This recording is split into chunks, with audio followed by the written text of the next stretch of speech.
Hi, you're listening to a personal story. She locked the bedroom door on me. Not during a fight, not during an argument, just a regular Tuesday night. I returned from brushing my teeth and the door was shut. Click, locked from the inside. No warning, no explanation. When I knocked, confused like a guest in my own home, her voice came through the wood. I just need space. Don't take it personally. I didn't yell or demand answers. I just stared at the doorknob, toothbrush still in hand, realizing I wasn't her partner anymore. I was an inconvenience. I spent the night on the couch again. No blanket, no goodnight kiss, not even a glance. The dog, who isn't allowed on the furniture, curled up next to me as if he knew I needed comfort. My wife slept soundly, apparently unfazed.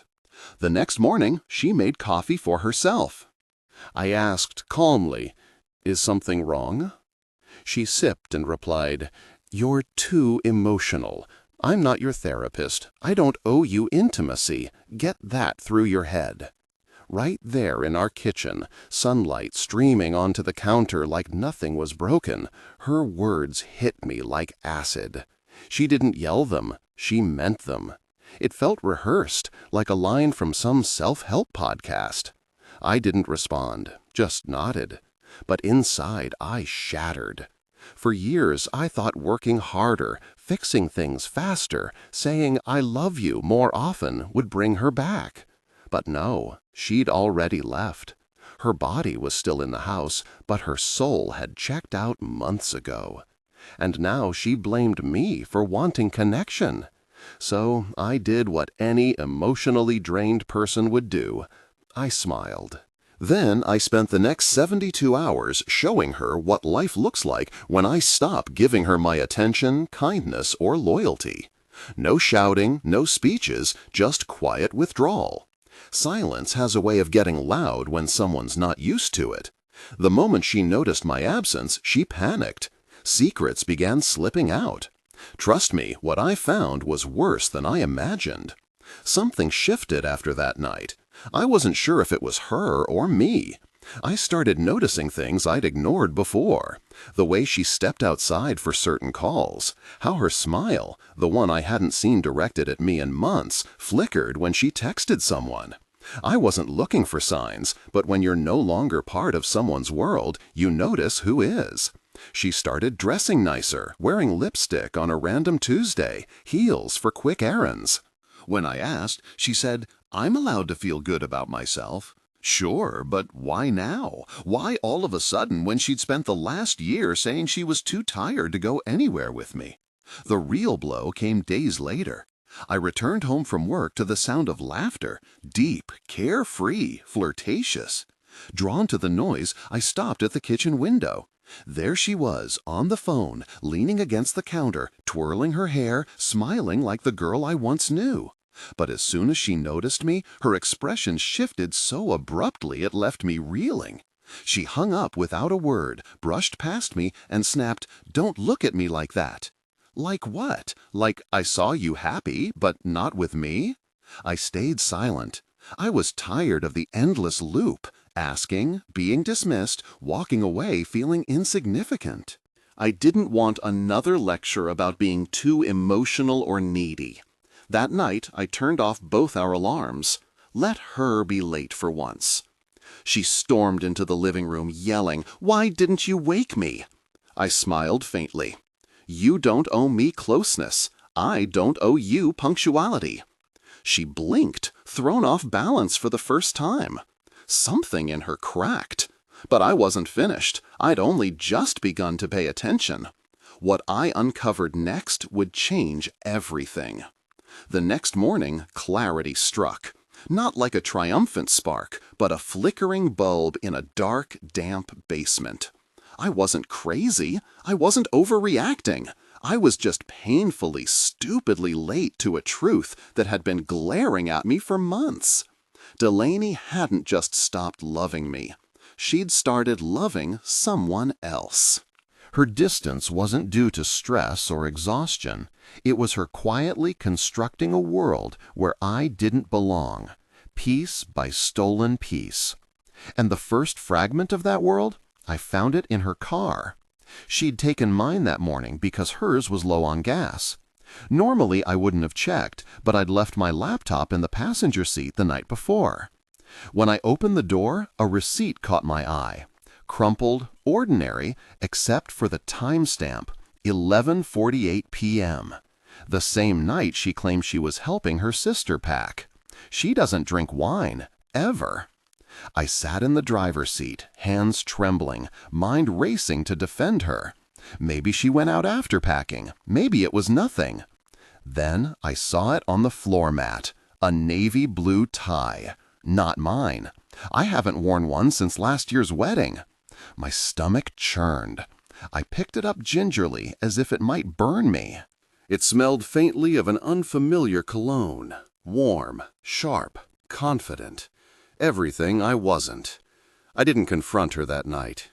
Instead, I did something unexpected. I folded the tie neatly and placed it on her pillow. She found it, froze, then calmly picked it up. "Why are you putting junk on the bed?" she asked. That's when it hit me. The worst part wasn't the betrayal. It was that she no longer cared enough to lie convincingly. She thought I was weak, someone who would just take it. But I wasn't about to break down again. No. This time I braced myself, because if this was a battle, I refused to be the one left wounded. Confrontation might have felt satisfying, loud and dramatic, but that's exactly what she wanted. Honestly, I was tired of feeding her need for chaos. Delaney lived for turmoil. If I had shouted, she'd twist it into me losing control. If I cried, she'd scoff that I was too delicate for real life. So I chose something more unsettling. I fell silent. Behind that quiet, though, I started constructing something. Not revenge, not immediately, but understanding. I began documenting everything. Calls she took in private, messages she typed when she thought no one was watching, receipts that disappeared from her bag the moment she noticed my glance. I bought a basic audio recorder, marketed to students, and hid it under the couch cushion where she always whispered during her late-night chats. It wasn't noble, but I needed proof I wasn't imagining things. And oh, did I find it. 2 nights later, sitting in my car, I pressed play. Her voice came through, soft yet unmistakable. "He still thinks I'm helping Margot with her divorce," she giggled. Then a man's low, confident voice replied, muffled but clear enough. Her response? "He's too emotional to leave. He'd probably write me some sappy poem and make tea." I didn't feel anger. I felt cold, not just from her words, but from how predictable I seemed to her now. That stung the most.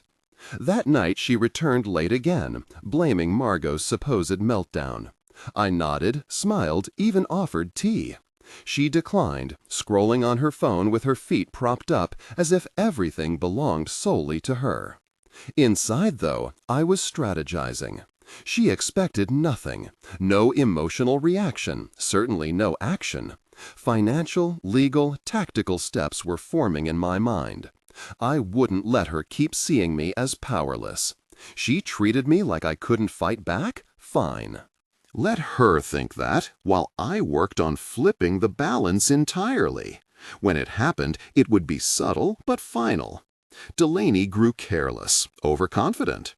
The next evening, she claimed she was heading to yoga with her friend Shelby. I smiled, kissed her cheek, and even warmed up her car. She hesitated before agreeing, as if testing my loyalty.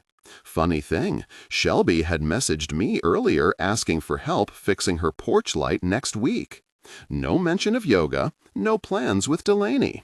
So I did what no supposedly fragile husband would do. I watched her drive off, then followed at a distance. Back roads kept me out of sight. But she didn't go toward the gym or Shelby's place. She turned into a small private lot behind an unfamiliar apartment complex. I parked across the street, engine off, lights dimmed, and waited. 10 minutes later, a man I'd never seen before arrived, tall, athletic, with a meticulously trimmed beard. She opened his passenger door as if rehearsed. He leaned over and kissed her without hesitation. I didn't take photos or record videos. I no longer needed proof for her sake, but for mine, to finally let go of the hope that maybe she just needed space. But there it was, undeniable. She had replaced me entirely and didn't even care to hide it. I drove home before they noticed. By the time she walked in, I was on the couch, pretending to sleep. She kissed my forehead and said, "Thanks for being so understanding." Understanding? That was her mistake, because now I understood everything. What I did next changed everything. That night, something inside me shifted. I stopped waiting for her return because the woman I knew was already gone, probably long before I realized. What remained was someone living under my roof, using my name and silence as cover. If she could act like I didn't exist, I decided to do the same, but smarter. I didn't confront her or ask questions. Instead, I became the ideal partner. Polite, helpful, soft-spoken, kisses before bed, coffee in the morning, check-in texts during the day. It all kept her comfortable. And the more at ease she felt, the sloppier she became. Passwords stayed saved, schedules loosened, excuses grew lazy. One evening, while she showered, I unlocked her tablet. She never logged out of anything. Emails, texts, location history, all open. My hands went cold as I scrolled through restaurant reservations I'd never heard of, hidden folders filled with hotel confirmations and photos. Dozens of pictures showed them holding hands, smiling together, her face glowing in ways I hadn't seen in years. Worse still were their mocking texts about me, screenshots of my attempts at affection followed by laughing emojis. But I didn't cry or scream. I began gathering evidence instead. Bank statements, tax forms, receipts, asset documents. I moved half our savings to a personal account I'd opened years ago and contacted a lawyer under a different name. I drafted a transfer request for work and prepared quietly. Revenge isn't loud, it's absence. Hers would come soon enough. She had her new life, but she didn't know she was about to lose her old one. I left quietly on a Thursday.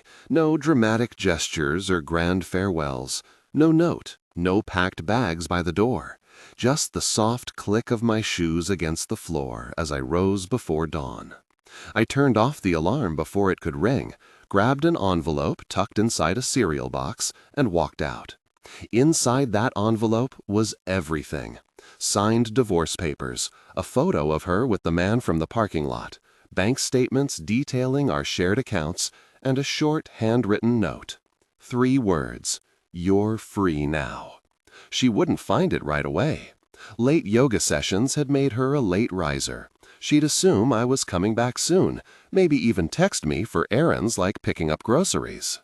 Hours would pass before the realization hit. The emptier closet, my keys gone, access to the bank denied. I didn't go to work or book a hotel room. Instead, I drove 2 towns over to a small cabin my uncle abandoned when he moved to Florida. Dusty but livable, isolated yet functional, its old lock clicked shut without echoing through empty halls. For hours, I simply sat there, not planning, not celebrating, just letting the weight peel off in fragments. Then my phone buzzed. 10 missed calls, 12 messages. "Where are you, Howard? This isn't funny. Call me now." Not one mention of us, only panic about control, money, consequences. By evening, she showed up at my sister's house, demanding answers. My sister handed her the envelope. Delaney read the letter repeatedly, then collapsed onto the porch steps, stunned. She hadn't expected my final move. She thought I'd stay trapped. But I wasn't barking anymore. I was already gone, leaving behind the silence I'd endured for years. A week later, her attempts to reach me slowed. Calls became texts, then nothing. Once the funds dried up and excuses failed, so did her fantasy with her partner. Days later, my lawyer contacted me. Apparently, after receiving the divorce papers, she accused me of emotional abuse, claiming manipulation, distance, instability. But she hadn't anticipated my meticulous documentation. Screenshots, recordings, timestamps, receipts, all neatly organized. Her face fell when they presented the evidence, like a magician caught red-handed. In the end, I kept the house, the savings, my dignity. She left with nothing but her story, which crumbled under scrutiny. 3 months after it all ended, I began hiking. I'd always wanted to explore the trails near my uncle's cabin, but never found the time. Now, surrounded by trees and quiet paths, I started walking. Not to escape, but to reclaim what I'd lost along the way. Now I had endless hours and a tranquil space to rebuild. That's when I met Elle. She was strolling with her dog, wrestling with a stubborn thermos lid, muttering in quiet frustration. I stepped in, made her smile, and soon we were deep in conversation, as if we'd known each other forever. She wasn't showy or manipulative. She asked thoughtful questions and truly listened. We took our time. No rush, no pretense. Just two souls navigating life's puzzles together. For the first time in years, I felt valued, not like a project to be fixed. If you're here and relate to where I once was, shut out from a world, a bond, a future, let this remind you. Walking away isn't defeat. It's liberation.